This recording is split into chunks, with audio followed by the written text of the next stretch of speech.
Hello fellow Star Wars fans, my name is Starrapter and welcome back to the channel. It's another week and we have Star Wars comics to talk about. Woohoo! We got Star Wars Bounty Hunters, issue number 6. This is part 1 of Target Valence. We are on a brand new arc. Target Valence, kind of a play on words of Target Vader, which Valence appeared in heavily in that miniseries. Great miniseries, by the way, and definitely recommend reading it because there's a lot of callbacks to that miniseries in this issue. To give you guys a brief rundown of what happened in the previous issue to catch us up to where we are now, we had Valence, who now is taking leadership over this character named Cadeliah, who is the heir to the Unbroken Clan and the Mourner's Wail, who are rival gangs that are causing so much bloodshed throughout the galaxy. It is known that if Cadeliah can be presented in a meeting to these two warring factions, there could be peace. They could she could tie this all together and it'd be fine, because Nakano Lash, that was her dying wish to Valence, is to protect this girl until she becomes of age to be able to unite these clans. So that is where we are. We have Valence, we have Cadeliah. They're on this planet. They're trying to lay low, and it doesn't take long before a bounty hunter tracks them down. And we have some really good action in this issue. We have some really great flashbacks, as I mentioned, back to series like the TIE Fighter, the Imperial Cadet with Han Solo, sorry. And we also have that tie back to the Target Vader mini-series, in which we learn a lot more about the love interest of Valence. Remember, he comes from like this mining guild with his family. It's a family tradition to be miners, and the Empire comes down and helps them. And it really does inspire Valence to give back to the Empire, and that's why he joins the Empire. But it shows that connection that him and Yura have, and Yura gives him this ruby crystal, and it's kind of like their, I don't know, promise ring or something like that. She says, bring it back to me.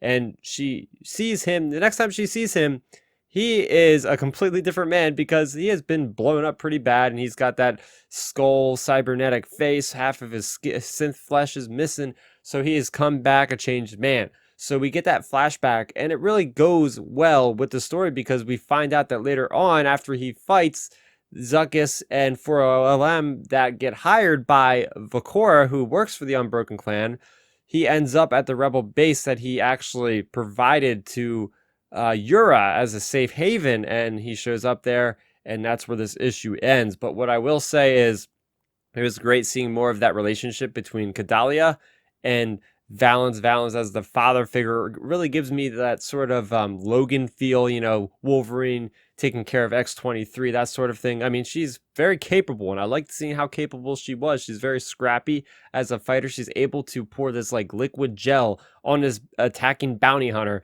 and then Valence uses his pulse cannon in his hand to ignite the gel and just burn this guy alive. There's some serious carnage in this issue. Another point that I really liked is when they show Vakora, who is just menacing evil, and she's, you know, talking to one of her crewmates. No, she's talking to Zuckuss, and she's talking to 4LM while she's basically slitting a throat of some enemy.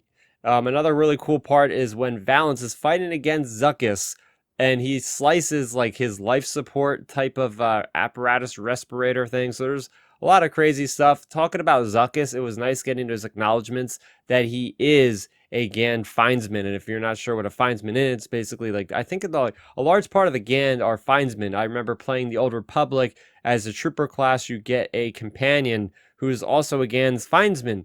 And at least Zuckuss is somewhat force sensitive. He's able to pinpoint the location of Valence, and he's also able to harness that kind of ability in combat, predicting sort of where Valence will hit next, which is very much like a Jedi-esque thing to do. So it's really cool seeing the Force represented in a bounty hunter. I think that's such a great asset to have, and that's probably why 4LM has been traveling with his buddy on the Mist Hunter. And it was cool to see the Mist Hunter. Man, that thing is out of control as far as what's inside that thing.